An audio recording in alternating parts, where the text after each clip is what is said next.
And welcome back, everyone. This is the X Zone. I am Rob McConnell. We're coming to you from our broadcast center and studios in Hamilton, Ontario, Canada. If you'd like to send me an email, same address for the last 29 years, xzone@xzoneradiotv.com, on all social media sites, Xzone Radio TV. And for all the programming we have available for you 24/7, 365 on the X Zone Broadcast Network, www.xzbn.net. And for the programming we have on the X Zone TV channel, that's channel 21 on Simul TV, www.simultv.com. First of all, I want to thank everybody for once again sending me all their different recipes for my cold. And as usual, 99.9% of them all include alcohol. So thank you very much for that, guys. Appreciate it. And I'm feeling a little better today thanks to Dr. Jack Daniels and his crew of disciplinarians and the members of the X Zone Nation. My guest this hour is a gentleman who is from my home territory of St. Catharines, Ontario. As you know, I was at CKTB for a number of years, and I enjoyed our stay at CKTB, but as the show and the networks grew, so did we. So it's always great having somebody back from St. Catharines with us. And tonight is Joshua Black. He's a research into the area of grief dreams with a special focus on dreams of the deceased.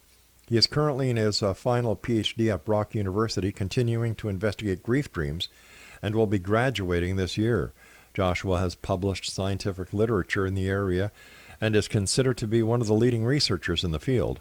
To raise awareness on the topic, Joshua wrote the children's book, Dreaming of Owl, that can be found on Amazon.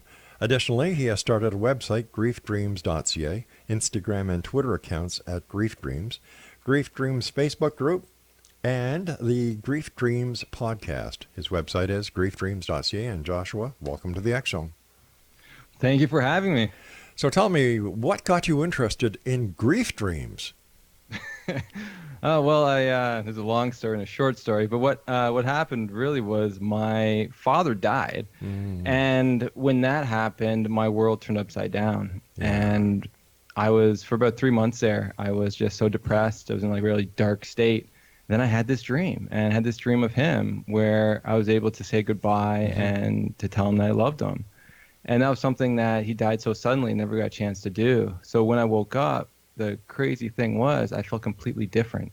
And I always put that in my back pocket. You know, I never told anyone about it, but that was the first moment that, you know, I'm like, oh, this is different than my other dreams. Like there's something new here. And I just, you know, it helped me great. And I went forward and finished my undergrad. And then I started working with the bereaved, and they started asking about these dreams. And I wasn't trying to I didn't really ask about them. But they were asking me questions about why didn't I have dreams, or, you know, how come I'm having negative dreams? And so that's when I decided, you know what, look at the literature, and there wasn't really anything there to help them, which was really shocking to me. And so that's when I said, you know what, I got to figure this out. It's bugging me. I want to know some answers. And so that's when I found a university, Trent University, to do my MA at, and I learned more than I ever could there. And then I was able to do my PhD at Brock. Now, your PhD is in what? It's in psychology. Psychology, okay. Yeah. Isn't grief a natural way of us healing ourselves through, whether grief is by the passing of a loved one, or even the change of a job, the change of a move, a change of a location, any major change within our psyche? Yeah, any kind of deep sorrow, right? That's what grief is. And a lot of people, when they think of grief, they think of dying or death, right? So actually, like, a more proper term for these dreams is probably bereavement dreams. But a lot of people didn't really know what that meant, so that's why I termed it grief dreams. Now, how do you study these dreams? How do you investigate grief dreams?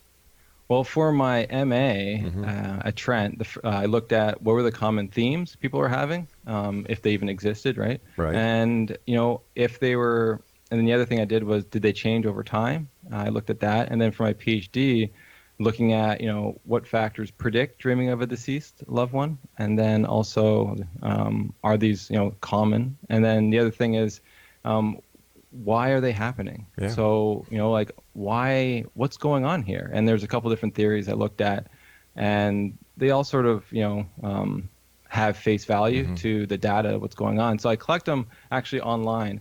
It's probably one of the best inventions that the internet has saved grad students, is that you can collect data now online. And I got so many. For my PhD, I've done 4 studies, and all the samples were above 200 people, which is really amazing. And yeah, so within there are questionnaires, and then I ask about the dreams they've had. And yeah, and that's basically how it is. And we then do the analysis afterwards. What is the physiology of a dream? How does a dream work? Like, what do you mean? Well, why do people dream? How do they dream? What's the science behind dreaming? We don't really know. We don't really understand it all. And that's the interesting thing on sleep. We still understand why we sleep, right? Like, we have theories, but we don't really have concrete evidence to basically support one theory over all others. So what is the leading theory in how dreams work? Well, one of the main theories is the continuity hypothesis. So this is saying how we dream, basically the dreams we have reflect our waking life in some way.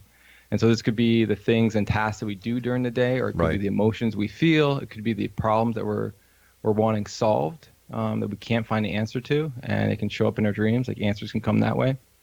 And a bunch of wish fulfillment things too, right? So if you're really desiring something, sometimes it can come into your dream. So the continuity hypothesis, it's a very broad thing, but a lot of research supports that. So if you're, let's say, really happy before bed, you're more likely to have more positive dreams. But if you're depressed or sad, you'll more likely have negative dreams. And so in general, people will have more negative dreams. So if you just look at like a general sample, most people will have a negative dream tonight. And that's more or less because they're just worrying before bed, right? Like, they're stressed out, life is tough, and it's very hard to have those moments of joy and that, stay with us. And then after trauma, when they look at these dreams, they become even more negative. So this is the interesting thing about dreams, right? So you can really tell a lot about where someone is in their mental state by looking at these dreams, to give you sort of a window into what they're dealing with. Does everyone dream?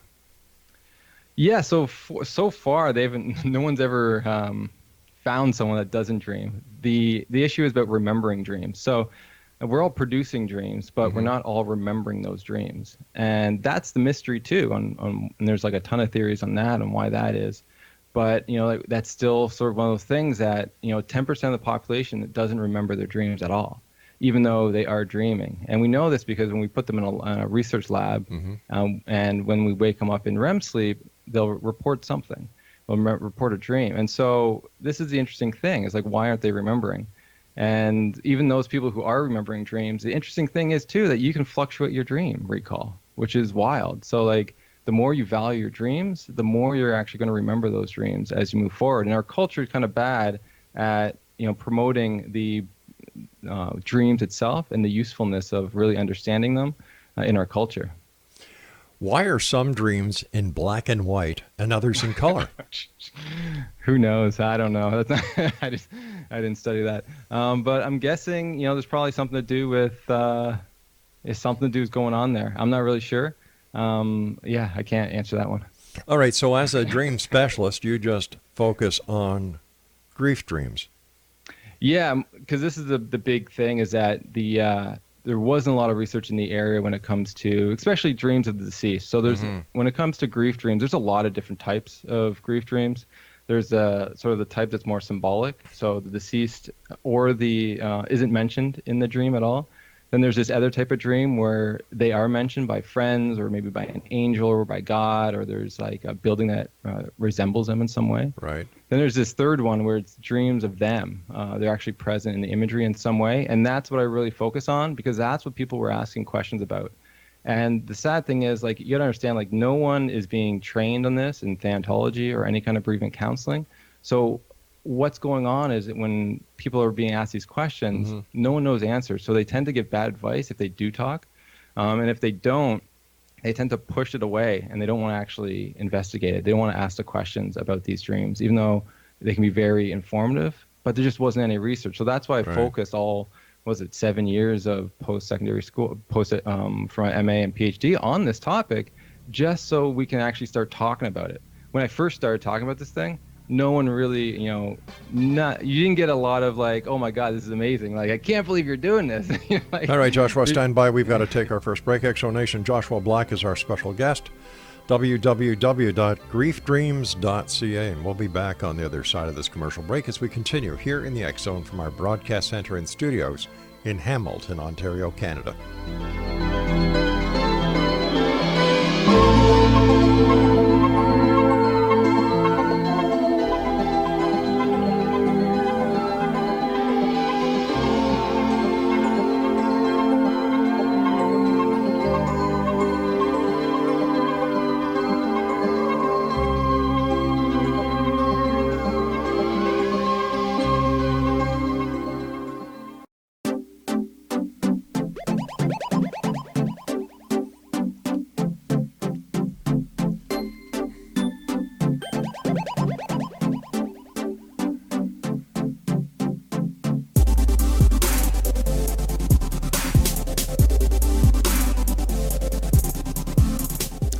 Exonation, Joshua Black is our guest this hour. www.griefdreams.ca. Joshua, I'm a little confused here because in the first segment I was asking you questions about how we dream and so on and so forth, and we don't have an answer.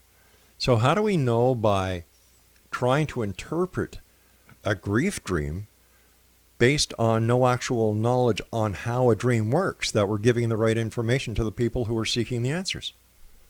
Well, we know that, we are dreaming, and all we can sort of do is really take what they sort of share us, because a lot of people, because we can't even see the dream, right? Like if we could see the dream, it'd be a lot easier to analyze these things. But the reality is we got to go for self-report. And so people have to sort of indulge or discuss what they want to, and their memory could be, a little, could be accurate or not. But when it comes to these dreams, I'm not interpreting the dream. You got to understand that. Other people will do that. And that's, you got to ask them, how can you do this, right? With me, what I'm looking at is, are these dreams common, right? Like, and what's maybe like what factors are predicting people having these dreams? And also, why are some people having these negative dreams? And so this is sort of looking at more of some of the functions of these dreams, because, right. And that sort of can get at the, like, why is this even going on? So okay. I'm not interpreting these. No, dreams. I understand that. I understand that. But I asked you how we dreamt. What was the physiology of a dream? And you said this is something that we still don't know. So if we don't know the physiological reason for why we dream, how can we take any interpretation or any data or any study and make sense of it if we don't know the mechanics behind it? Well, we do that with all sorts of things, right? Like we don't know why we sleep, but yet we know it's important, right? So there's a lot of things that we don't know, and that's why science is, is so necessary in our culture. And as we sort of move forward, and the more technology we get, the more answers that we get. We do know when it comes to, there's two sort of phases of sleep, non-REM and REM. Right. We know when it comes to REM sleep, 80% of the time you wake someone up in that, you're going to catch a dream. In non-REM, it's around 50%. So we are dreaming throughout sleep. But for whatever reason, in REM sleep, it's a little different. So those dreams are a little different than non-REM sleep, and they tend to be more frequent. So there's theories onto like why that could be the case, but that's sort of really not my whole focus is sort of trying to talk about these grief dreams, because this is the stuff that, even though we don't know a lot about dreams itself, this is an important topic in our culture that people are discussing, yet we don't. But no one really has investigated it through a sort of scientific method. Okay, so what do we hope to accomplish by studying grief dreams? We know that if somebody dies, there's grief. We know that for any major change in a person's life, there's grief. So what do we hope to accomplish? Well, the first thing we need to understand is that is this common, right? Like, can we normalize this experience? Because grief itself, the issue people have is usually they don't understand what's common in grief. And so it scares them, and they sometimes think they're going crazy. And then they have all sorts of complications. And so then that's like just a whirlwind, right? Like once you start thinking something that, you're not dealing with it properly, you'll start like, making that actually true in your life. And you'll get worse and worse, even though it could be a very common thing. So for these dreams, what we're finding is that it's very common. So I did a study on spousal loss and partner loss, and 86% of those people within the first year dreamt of the deceased loved one. After pet loss, after 6 months, it was around 76% or something. And then after a miscarriage, they're dreaming of the baby that died, and that was around 50% of the time. And so the first thing is that these are normal for people to have these dreams, but you got to understand, people don't understand that. And that's why it's really important, because a lot of people who have these dreams, they say they think they're going crazy because they feel like they're the only ones that are having it. And the answer is no. Like, it's actually really common for you to have this. So then it goes to, okay, what kind of dreams are you having? Like, does that mean anything? Does that relate to your grief at all? Does that relate to anything? And that's sort of the question I had with people, is like, why am I having these negative dreams? And so with looking at the dreams itself, what's actually very interesting is that these dreams tend to be positive in nature, which shouldn't actually be the case. If you remember when I talked about the continuity hypothesis, that these dreams should be negative because they're in deep sorrow. But for whatever reason, when the deceased is in the imagery, these tend to be positive. Is it possible because this gives the person who is in grief to have another moment of time with this loved one, this departed one, and gives them the opportunity of saying things that they may have wanted to say while the person was alive, but they never got the chance? Yeah, well, that's what happened with me, right? And so it's like almost this continuing bond experience is sort of one of those theories that, maintaining a bond with the deceased is one of the things, grief experts say that, helps in our grief recovery. And so this is where people also get into like the visitation aspects of these dreams, because they're maintaining this bond that, is basically going beyond death, which is, we can talk more about that. But also this emotional regulation is another big aspect of grief. And when we're stuck in this grief, it's hard to do the work that we need to do. And these dreams, but if they give you these positive moments, when you wake up, you're elated, right? You have that sort of the increase in happiness, which can help you work on your grief a little bit better. But is that a false reality? Like, what do you mean? Well, for example, if you dream of somebody who's passed away and you wake up feeling great, the fact is that this person is still gone. That's true. That's very true. But in that moment, of that dream, you thought they were still alive. That's what I meant by a false reality. Yeah. And that can help with emotional regulation, right? And so you can get that whatever that heaviness away from you to then sort of work on some of the stuff. And the sadness will come back. It's not like most of these dreams people have it, they feel good, but they also feel sad too. Sure. Like, right? But it's the moment of actually they're feeling something new that they haven't really felt usually in a while. So, okay, but by them getting a super high, then reality sets back in and puts them into a super low. Doesn't that also increase the chances of depression? No, I wouldn't say that at all. I wouldn't say that it goes to a super low like it's a big thing. You gotta understand, some of these people who have these dreams, it's almost like there's two people, right? There's those spiritual people who will then take some of these dreams as visitations, which has its own sort of high value to that. But there's also these other people who aren't spiritual. It's just like it was a good memory and they got to see him again. So for a lot of people, even though they know it's a dream, even when they wake up, they're still happy they got to see him another time. Where they weren't dead in a casket, sort of thing, right? So it's a better. So your last memory is not one of them actually, in a illness or death or dying. But wouldn't a photo have the same effect if that's all there was to it? No, not at all. Like if you must dream, right? Sure, I do. Yeah. Yeah, and so in those dreams, there's a sense of reality, and a lot of these people talk about these dreams being more vivid than vivid and more real than real. So in that thing, it's so different from a picture, because a picture, it's almost like imagination, but in the dream, because you believe it's real, there's something else going on there. And I still am amazed with, what else is going on here, because I believe it's not just the dream. I believe there's something else going on within the mind that's actually helping us, because what people say, and they spiritual or not, they have these dreams. There's a sense of love and peace that it's not even like a memory. Like there's a love and peace that they haven't seen before, and they haven't seen them that healthy before.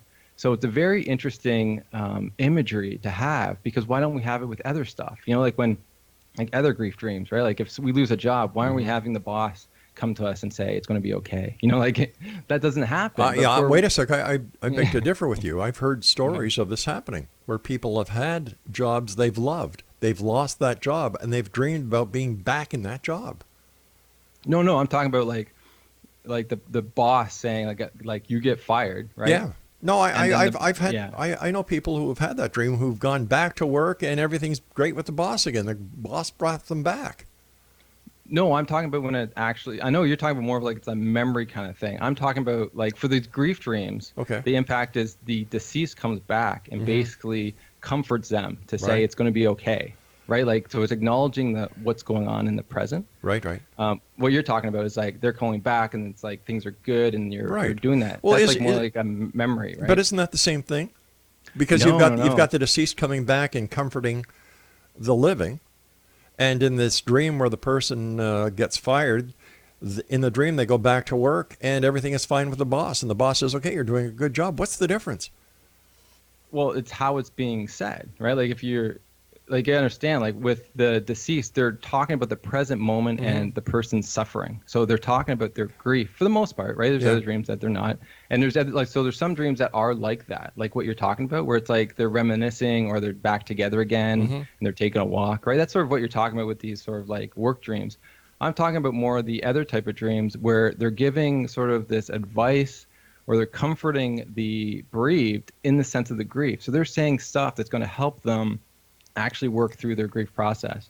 So I don't know if you've seen work dreams of the boss basically comforting them and basically helping the person find a new job or feel comfortable finding a new job. That's what I'm talking about. That's the difference in the sense of how they're different, right? Is it possible that this is a self-help or a self-healing mechanism that our body has, and it has really nothing to do with the departed, only the memory recall that is being manipulated by the mind in order to comfort the person who's having the dream? That's one, yeah, it's one possibility for sure. And you sort of see that with, some of the memories and stuff that comes with that. But at the end of the day, it's like, why doesn't it happen all the time? All right, stand by. We've got to take our news break. Joshua Black is our special guest. Exonation, www.griefdreams.ca. And we'll be back on the other side of this break as we continue here in the X Zone from our broadcast center and studios in Hamilton, Ontario, Canada. I'm Rob McConnell. Don't go away.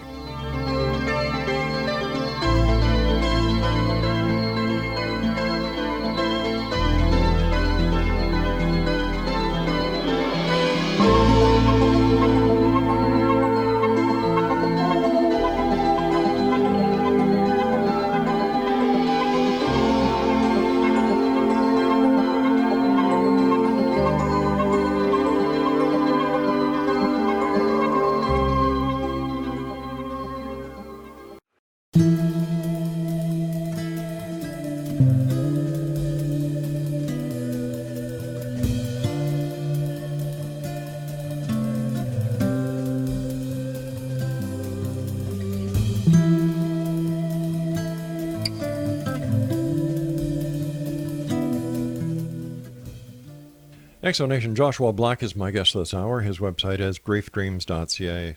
So Joshua, do you think that there's more to the dream, that there's an actual connection between the living and the dead? Like that's one of the questions I get all the time. And it's so hard to say. I can't, like as a academic, I can't test that, right? Like, it's not something I would need to know. Like I'd be able to talk to the deceased, but if I did that, we wouldn't need dreams, right?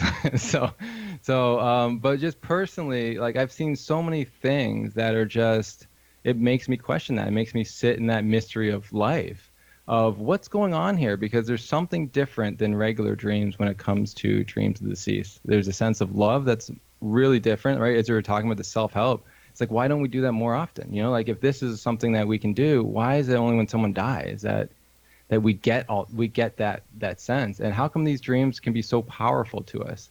Like I've had, people who are just like down in the dumps, sort of like me, right? Or people who, wanted to die by suicide. And they had these dreams, and all of a sudden it's like a 180, and it just changes them like nothing else. It's like, I always say, it's like 10 years of psychotherapy. Like something's going on in these dreams. So either something that chemically, right, that the body's releasing that it's very rare, or there's something sort of spiritual going on here. And I can't discount either one. But it's really interesting, some of the dreams I do get when it comes to the deceased, on what they talk about or how they say things. to the deceased and they talk about heaven, or they'll talk about like the afterlife. And I've even had like a bunch of people say they have these dreams of the deceased prior to knowing they're even dead. So this is sort of the really weird thing, right? So as much as it's like comfort stuff, though, these people, they don't know the person's dead yet. And yet they have these dreams. Either it could be like a couple hours or a day before they get notified that the person So we're talking died. about a precognitive dream. Yes, that's what we're talking about. Yeah. Okay. Yeah. So it's very interesting. So it makes me like, you scratch my head and say, how is this going on? Because this is different, right? This is very interesting, of what's going on. Even I've heard other dreams where the deceased will tell of a future loss that's going to occur, and that's sort of the precog thing. But whatever happens, like these dreams with the deceased present tend to be extra special in the sense of other dreams we're having. All right, as a scientist, what have you been able to test and confirm in the lab, in the sleep labs? So one of the big questions, so I'm not actually in the sleep lab, but one of those things that I looked at. Wait a second, let me ask you, if you don't do any research in a sleep lab, how do you know what's going on? Oh, we got our own lab, and we do questionnaires. So we're using questionnaires. So we're not actually putting them like in a sleep lab to look at what the brain's doing when they have one of these dreams. That's probably something you'd want to do in the future for sure. But like we're at the really like beginning blocks of understanding these dreams. So the easiest way to do that is to look at questionnaires and to ask people what's going on. And is there any way that you vet or verify what the person is telling you? Well, when it comes to any kind of like questionnaire research, we're just, we're hoping they're telling the truth, and that we don't want them to lie. And at the end of the day, we have sort of mechanisms in there to sort of know if people are say lying based on sort of the data. But overall, I think people are generally, they're nice, and they want to sort of share their experiences to, further their own grief process, right, to help in their own journey. Because helping others through this research helps them in the sense of coping and finding meaning after their loss. So the one study the one topic we looked at that the bereaved want to know was, why are some people having these dreams and other people aren't? And so the issue with that was a lot of people who were spiritual that didn't have these dreams were actually complicating their grief in different ways. So they would say that I'm not having a dream, and that's because my loved one, they didn't make it to heaven, like they made it to hell, and so they're stuck there and they can't contact me. Other people are saying maybe they're in purgatory, or maybe they just forgot about me. Maybe there's just like other things going on, they can't see me. And then like another common one where people are saying that they're angry at me because I had to maybe sell the home or something. So they complicate their grief because they haven't had these like confirmation dreams. Sounds like these are very self-centered people. I don't know if they're self-centered, but it's just, this is grief, right? Like when we love someone, especially if we're spiritual, we want to know that they're safe, right? And I remember my mom always, even to this day, if I go somewhere, she's like, call me when you get there, or send me a text, right? And I think that's the same thing. It's just we care a lot about these people, and we want to know that they're okay. But if you're spiritual, your faith should be able to carry you through. That's the hope. But we're human, and no one has like that 100% faith. But that's the goal, right? And so we work with people where they're at. What are the common threads between people who get to this point in grief where they need these dreams, where they need the visitation, where they need the contact? Well, I think it's usually right in the beginning. They want that, right? And it's because you're in such deep sorrow. And it's such a, grief's such a hell of a thing.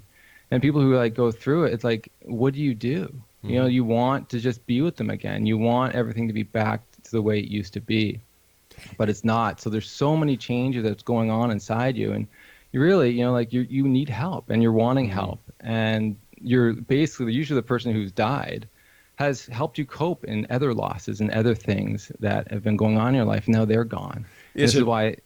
I was just going to ask you, is it because instead of celebrating the person's life, we grieve at their life, that we grieve at the loss instead of celebrating the accomplishments and what the person has done in their life? Well, I think, like our culture's trying to go that way, but I don't know if that's even, because it's really based upon, like, why do we grieve is I think based on attachments. It's based on our love that we have for people and how they make us feel. And it's like, yes, we can celebrate, but you're still going to have to mourn because you can't really skip that process. And when some people try to do that, they actually become worse later on because they're really avoiding the sadness. And so But this is the issue, right? Like when you talk about avoiding, because you can celebrate and celebrate and celebrate, but if you don't actually connect with the sadness that they're gone, well, you're really avoiding those emotions. But And who says we have to be sad? Why can't we be happy? And like I said, take a positive look. The person has, whoever they are, they've done good in their lives. So instead of, mourning the loss, and like the Irish, they have a great way. They don't mourn, they celebrate. They celebrate when a person passes. They celebrate the life. They celebrate the good. Isn't it possible that by using the good, the positive aspects of the person's life, that we can overturn the grief into fond memories, and by doing this, the hurt, the emptiness won't be as severe? yeah, I would think so. Yeah, it won't be as severe, but it's still there, like, and this is the whole point of Right. all of it, right? Like I'm not saying it's not there, but I'm saying it's like you still got to connect with that. And if we avoid even the sadness, that can cause a little trouble for us in the end, because avoidance is such a negative quality when it comes to living life and coping and thriving in life. So yeah, like, celebration I think is great. And I think, they've done a lot, like our loved ones, our pets, they've done so much to us as a whole Right. to get us to where we are.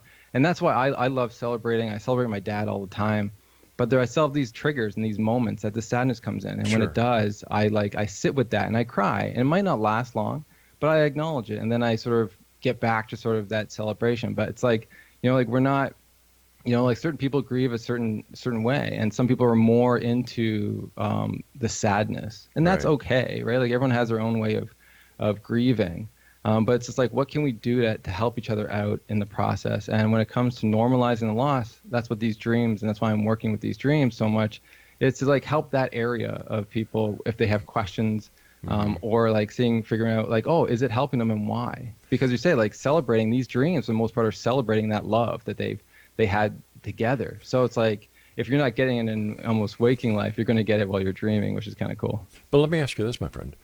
If there are people who are coming to you and asking you why they're not dreaming, isn't this the focus we should be concentrating on? Is because the people who are dreaming obviously are getting some kind of therapy, whether it be self-induced, a placebo effect, or whatever. But the people who aren't having the dreams, these are the people who are having the problems because they're not getting the closure. Yeah, well, that's why it's really interesting. So yeah, going back to that study, the 2 studies I did that I replicated. Anyway, so looking at why are some people dreaming of the deceased and other people aren't. And so those people who are dreaming of the deceased, what actually is the biggest predictor is dream recall. So it's those people who are remembering more dreams in general are remembering dreams of the deceased more often. And so what it tells me is that people are probably dreaming of the deceased more often than they're actually remembering. And so this is really interesting. So grief wasn't an aspect of it. So people who are having these dreams, they're not grieving differently, right? I see. Right? They're just not remembering. Yeah, and there's different types of dreams too. You got to remember, there are, even though most of these are positive, there are these negative dreams that people can have. We've got to take our final break, so please stand by. Exo Nation. Joshua Black is our special guest. Now, listen, if you'd like to contact Joshua, and if you've had dreams, and after you go to his website and read what's there, and if you think that Joshua can help you, once again, here's the website: www.griefdreams.ca. That's www.griefdreams.ca. And we'll both be back on the other side of this commercial break as we wrap up this hour here in the X Zone from our broadcast center and studios in Hamilton, Ontario, Canada. My name is Rob McConnell. Don't go away.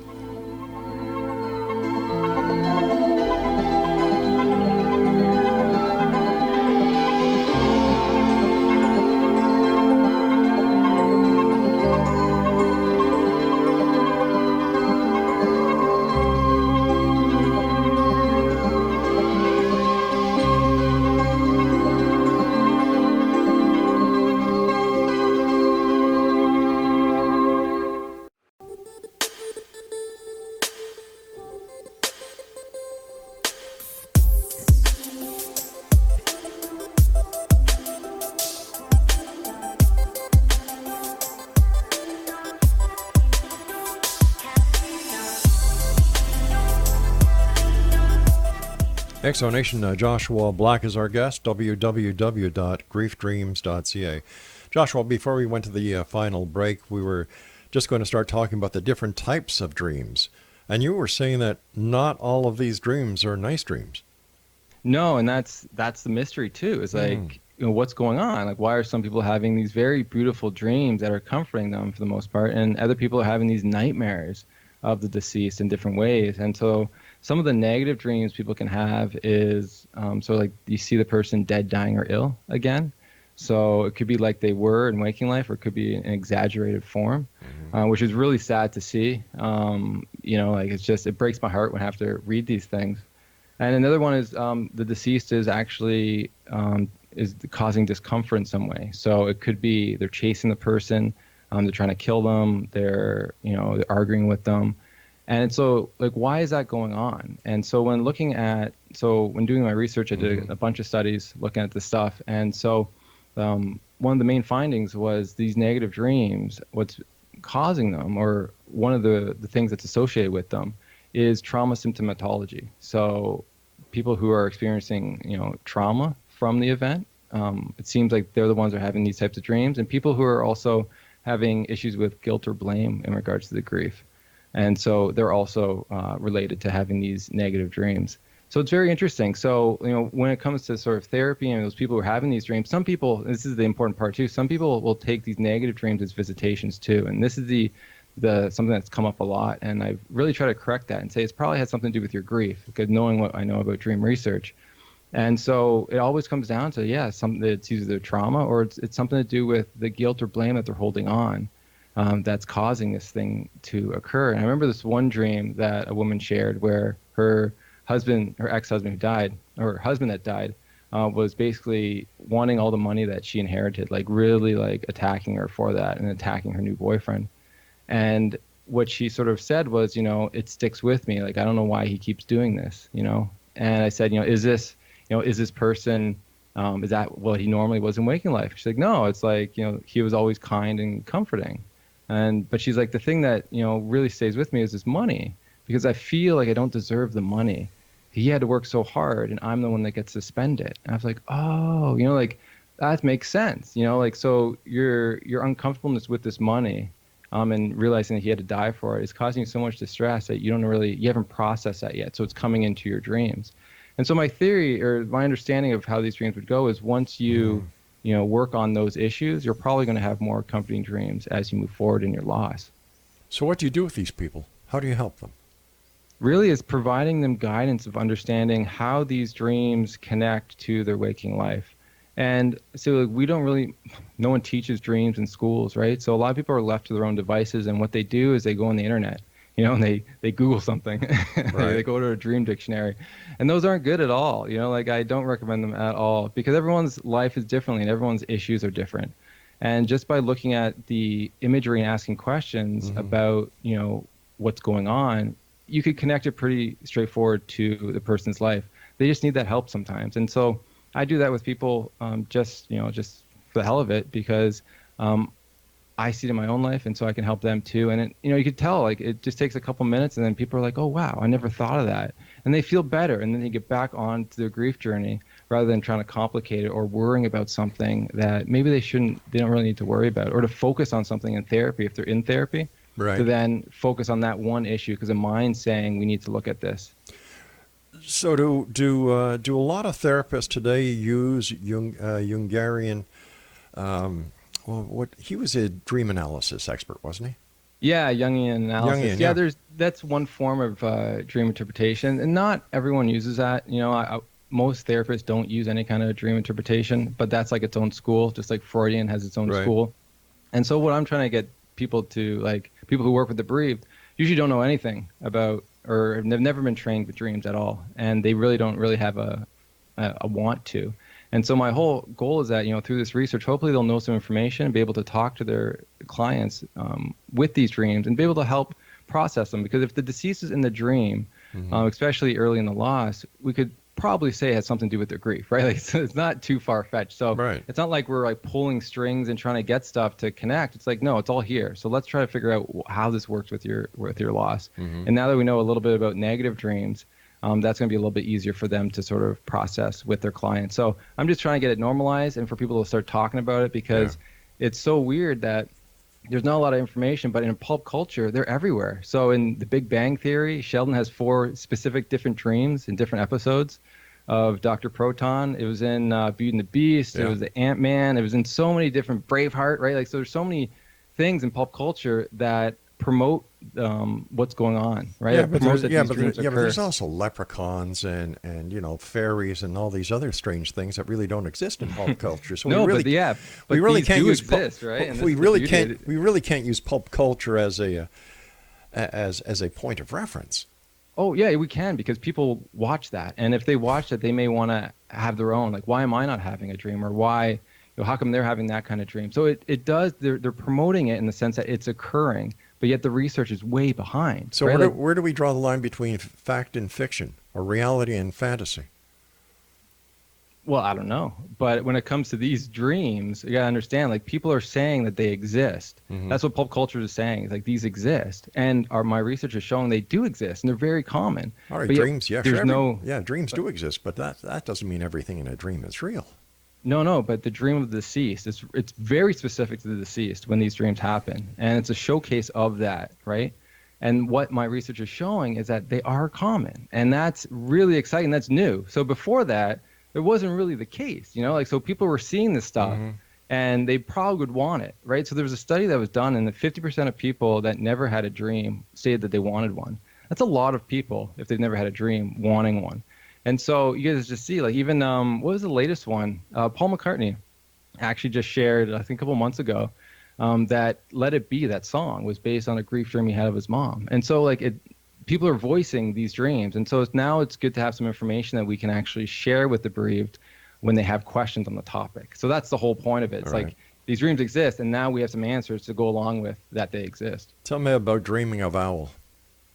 It's a book I wrote with my friend Deb Stapleford. So the other thing that I realized, and really fast, was children had these dreams also. And because children don't fully understand death and dying, so these dreams can really confuse them. And so I really wanted to write a book to help children understand that these dreams exist, and to help parents also understand how to talk about these dreams with children. And so it's a cute little story where there's basically an owl died, and Chipmunk and Bunny are in the forest, and they're telling all the other animals, and they tell these 2 foxes, and one fox has a dream and the other fox doesn't. And so it's his journey onto basically realizing he doesn't need a dream to love Owl and grieve properly. So it's a loving story. It's not that sad. All right, so you were telling me before we went on air that you've got 3 weeks left. What do you do after 3 weeks? After you get your degree and you're a doctor, where do you take this? Where do you go from here? Who knows, right? Celebrate. That's what I'm going to do. I'm going to drink some Jack Daniels like you. There you go. Yeah, well, that's the beauty of this. I don't know, right? Like, so I'll probably do a bunch of talks in workshops. I've been doing that throughout this 4 years here. So I'll probably do that, try to do like a cross-Canada tour to really like get the information out there for people to be able to use in their practice and stuff, and for the bereaved to feel comforted and answer their questions. But beyond that, I don't know. Like, I really started this to find some answers for the bereaved, and I've done that. And so it's like, I feel it's very, like, I feel accomplished in that area, and we'll see what doors open as we move forward. But you said, as of right now, it's just really taking it all in and celebrating how long it's been and what I was able to accomplish in memory of my father. So would you say that this was a healing process for you as well? Oh, yeah. Like, I don't know where it'd be actually, without doing this. Like, I get to bring my dad everywhere I go with me.